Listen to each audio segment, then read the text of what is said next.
All right, so ready to dive in. Today we're going to look at how, even if you're not a Potterhead, Harry Potter can actually help us unlock some seriously cool new words. Yeah, I like that. Unlock new Right, words. we've got this awesome YouTube video transcript about how words, like, literally create worlds, Yeah. and we're going to break it down. I'm excited to see where this goes. Me too. But we're not just stopping there, right? We're going to be talking about words like muggle and hippogriff. Ooh, hippogriff, a favorite. And by the end of this, you'll be like, sprinkling magic into your everyday conversations. Just with your words. I love that idea. And what's really cool is that J.K. Rowling, she was really playing with this power of language all the time in the Harry Potter series. Like, even the spells themselves, you can almost think of those as vocabulary words.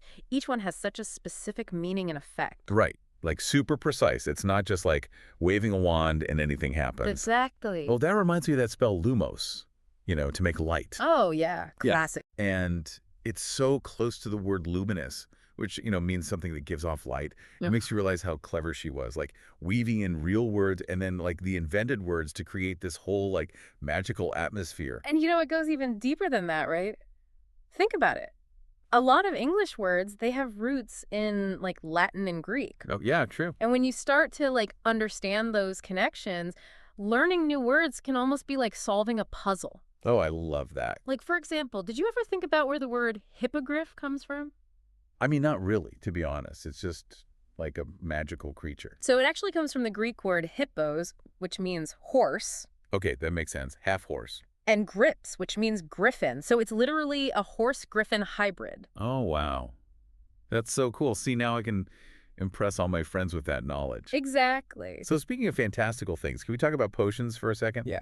Like, I always loved that idea of mixing all these, like, weird ingredients and then, boom, something magical happens. Right. And potions are such a good example of how language has to be so precise. It's powerful. Because think about it, like potion making, it really relies on following instructions super carefully. Oh, yeah. One wrong ingredient and... Exactly. And it's not just in the wizarding world, like in real life too, whether you're like baking a cake or doing a science experiment, the language you use, it matters. You got to be precise. Yeah, you have to be accurate, pay attention to detail to like get the results you want. Oh, that's so true. I'm a terrible baker. Maybe that's my problem. Not precise enough with my language. But the ingredients themselves in potions, they often have like these symbolic meanings too, right? Absolutely. Like phoenix tears. Oh, yeah, powerful stuff. They're used in healing potions.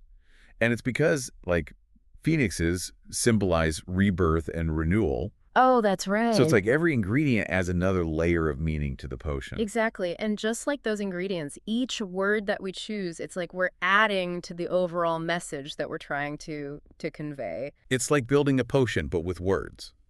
I like that. Okay. But can we shift gears for a second and talk about wands? Because I always thought it was so cool how like a wizard or a witch, they have this unique bond with their wand. Like they're not interchangeable. Yeah, you can't just swap wands. It's almost like the wand chooses them. Right. It's like this mystical connection. And each wand is like totally unique too. Oh, yeah, for sure. Made from different woods and with magical cores like phoenix feathers or dragon heartstring. I always loved that detail. Oh, too. It's like each wand has its own personality. Yeah. And it adds another layer of personality to each character, I think. Oh, totally. And that whole idea of individuality, it really ties into one of the core themes of Harry Potter, which is like friendship and celebrating everyone's unique strengths. Oh, yeah, I see that. Think about Harry, Ron, and Hermione, like the classic trio. Oh, they're iconic. Right. You've got Harry, who's like the brave one, Ron, the loyal friend, and then Hermione, she's like the brains of the operation. They're so different, but like they complement each other perfectly. They're the ultimate squad. Right. And that's where the real magic of like teamwork comes in. Yeah. They show us that when we combine our talents, like when we support each other, we can literally overcome anything. Yeah, it's a powerful message. Right. And it's not just in the wizarding world. Like, think about real life. We all need our own, like, Dumbledore's army, to help us through those tough times. That's so true. We all need our own squad. We do. Speaking of Dumbledore, didn't he, does he say something about happiness being found even in the darkest of times? Like, that always stuck with me. Oh, he did. And that quote, it really speaks to, like, the power of hope. In the Harry Potter world, hope is like this driving force. It helps characters face these like impossible odds and, fight for what's right. Yeah, no matter how dark things get, there's always that glimmer of hope. Exactly. And it's like Dumbledore said, happiness can be found even in the darkest of times if one only remembers to turn on the light. It's a beautiful reminder that even when things are tough, we have that power to choose hope and, keep moving forward. It's like that Lumos spell again. Choosing hope is like turning on the light, but in your own life. Love that. So, okay, I have a question though. Like, how can we, as non-magical folks, because sadly we are, how can we use this magical vocabulary in our everyday lives? It sounds great in theory, but like in practice. Right. How do we make it real? Well, that's a great question. And actually, the YouTube video we're looking at, it actually talks about that. Yep. Like, it encourages us to actually use these words in our daily conversations, Yeah. to express ourselves more vividly, to like connect with people on a deeper level. So instead of just being like, oh, that was cool, you could say that took real courage. Or, your teamwork was amazing. Exactly. I like that. It's not about like using big words just to sound smart. It's about choosing words that capture the the essence of what you're trying to say. Make it more meaningful. Yes. I'm already like seeing how this could make my conversations more, I don't know, interesting, I guess. More meaningful. Right. But you know what else I love about this whole idea? It could be fun. Oh, absolutely. Like, remember how earlier we were talking about calling someone a muggle if they miss something obvious, Yeah. in a playful way? Totally. Or Yeah. like describing something amazing as like hippogriff worthy. Yes. Okay, I love that. The possibilities are like endless. It's like adding a little sprinkle of magic to your everyday language. I'm into it. Me too. I'm still thinking about like all these magical ingredients and the spells and, all the vocabulary we've talked about. It's pretty amazing. Like Yeah. how much, I don't know, how much meaning and symbolism there is in all these words. Oh yeah, for sure.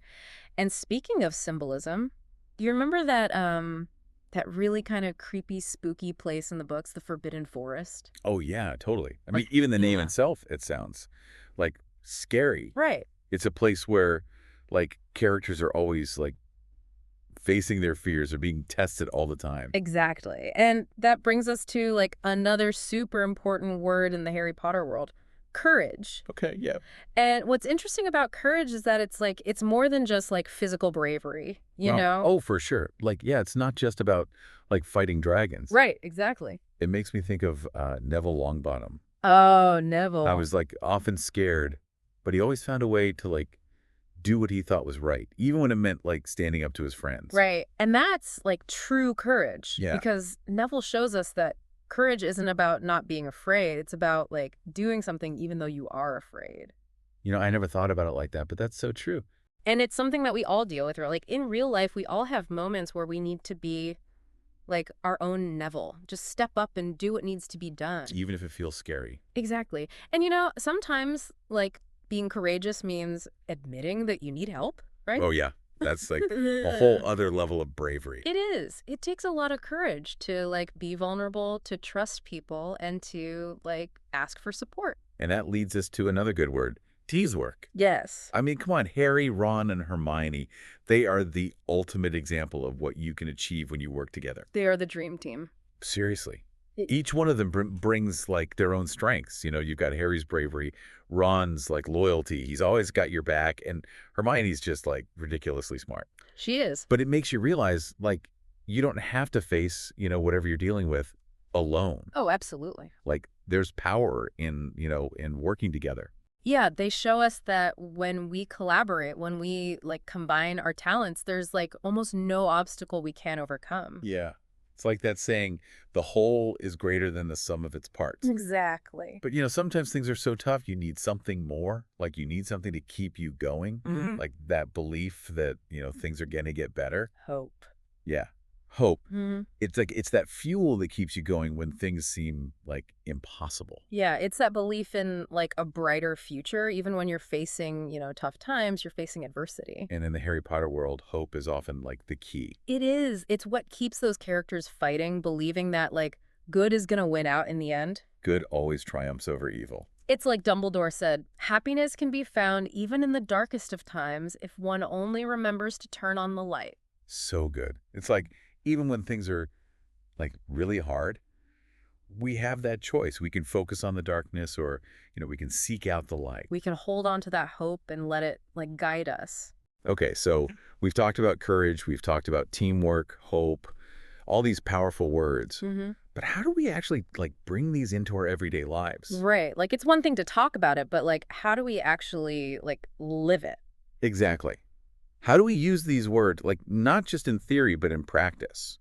And that's where the real magic happens, right? Yeah, I mean, it can't just be all talk. It can't. It's not about, using fancy words to impress people. It's about finding the words that like really resonate with you and using them to like express yourself more Just authentically. connect with people. Exactly. So, instead of saying, that was cool, you could say, that took real courage. Or, Yeah. instead of that was a great idea, you could say, that's some brilliant Ravenclaw thinking. Exactly. Like, why not? Right. By using those words, you're not just like expanding your vocabulary. You're adding like depth and nuance to what you're saying. You're bringing a little bit of that Harry Potter magic to, the real world. Ex- And it can be fun, too. Yeah. Remember we were talking about calling someone a muggle if they, miss something obvious? Oh, yeah. Or using hippogriff to describe something like truly awe-inspiring. Yes. Okay, I'm all about that. Language is like, it's like a toolbox. Oh, I like that analogy. The more words we have, at our disposal, the better we can communicate, the better we can connect with people. I love that. Yeah. So true. Welcome back. We're wrapping up our magical vocabulary journey today. I feel like we found so many, hidden treasures in the world of Harry Potter. We have.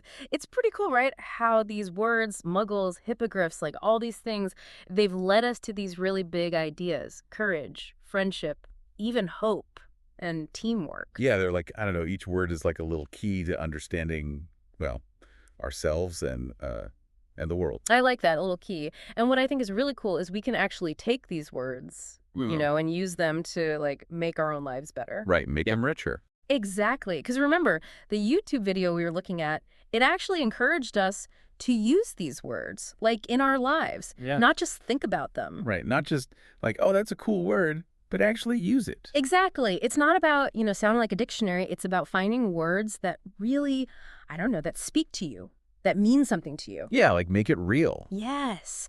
And use them to like express yourself better. Oh, okay. So instead of saying, that was a close call, you could say, whoa, we really dodged a bludger there. Exactly. Or instead of like, that's a good idea, you could say, wow, that's some like brilliant Ravenclaw thinking right there. Oh my gosh, I love that. Right. It's about having fun with it. Adding like a little personality, a little, I don't know, a little spark to the way you talk. Yeah, a little magic. Exactly. And the cool thing is you don't have to be like a huge Harry Potter fan to do this. These words, they're part of our culture now. They're everywhere. Exactly. Everyone can use them. So as we wrap up our deep dive into all this magical vocabulary, what's the one thing you want to leave our listeners with? Don't let the magic stop here. Like, go out and find more words. Oh, that's good. The world is full of them. Keep exploring. Keep, playing with language. Don't be afraid to, experiment. Exactly. And never forget how powerful words are. They can change the way you see things. They can change the way you connect with people. That's so well said. It's we all have this magic wand, and the words we choose, those are our spells. I love that. Go out there and make some magic, everyone.